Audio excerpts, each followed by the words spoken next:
చిప్పబడ్డ స్వాతి చినుకు ముత్యంబాయే నీటబడ్డ చినుకు నీట గలిసే ప్రాప్తి గల్గు చోట పొలమేల దప్పురా విశ్వదాభిరామ వినురవేమ.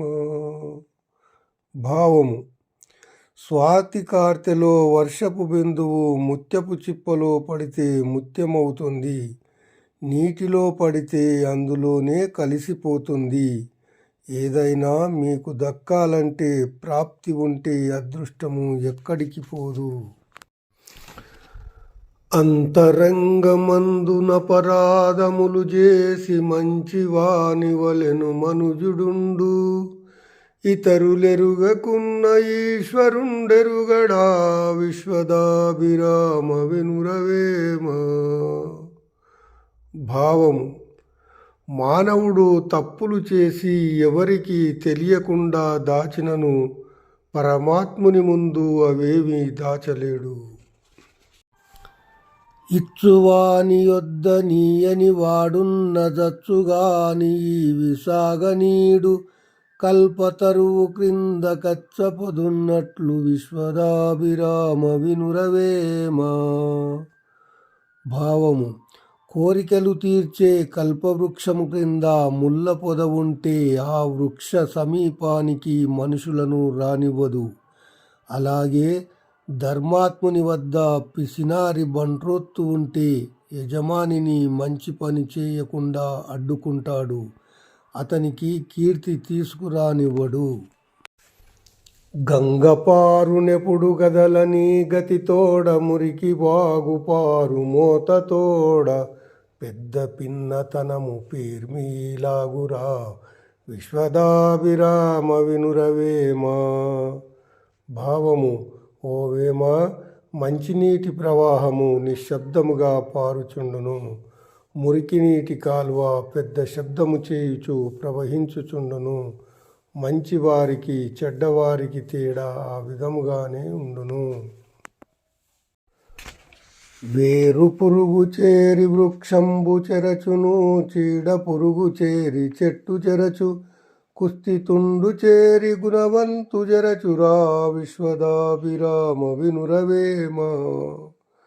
భావము: వేరు పురుగు వృక్షాన్ని పాడు చేస్తుంది, చీడ పురుగు చిన్న చెట్టుని నశింపచేస్తుంది.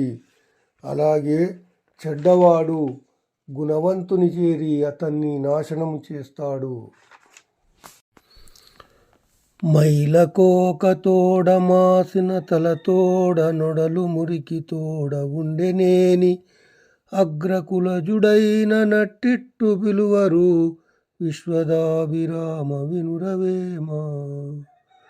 భావము: ఎంత ఉన్నత వంశములో పుట్టిన మాసిన బట్టలు మాసిన జుట్టు కలిగి స్నానపానాదులు లేని వ్యక్తిని ఎవరూ గౌరవించరు. పరమహంసననుచు వరవ గట్టుక భూమి పరధనముల కాసపడెడువాడు, పరమహంసగాడు పరమహింసుడటన్రు విశ్వదాభిరామ వినురవేమ.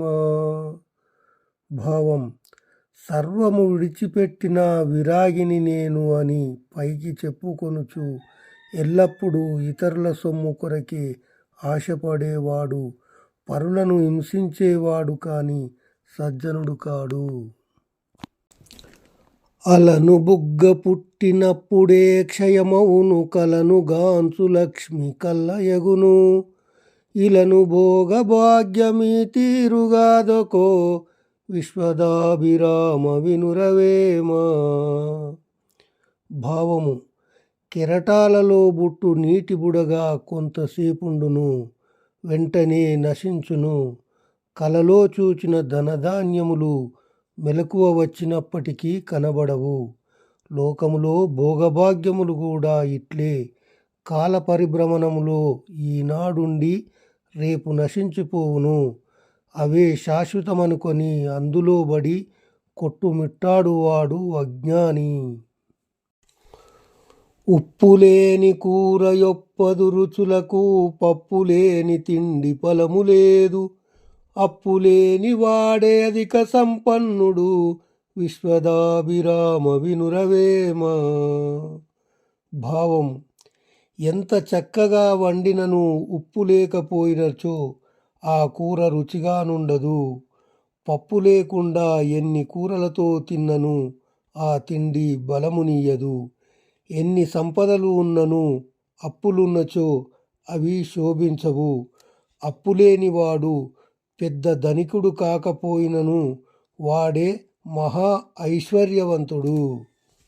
దాతకాని వాని తరచుగా వేడినా వాడు దాతయౌనె వసుధలోన అవురు దర్భయౌనె యబ్దిలో ముంచిన విశ్వదాభిరామ వినురవేమ.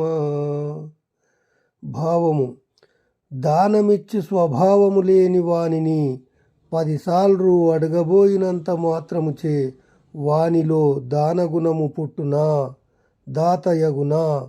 10 సార్లు సముద్ర జలములలో ముంచి తీసినను అవురుగడ్డి పవిత్రమైన దర్భయగునా కాదని భావము.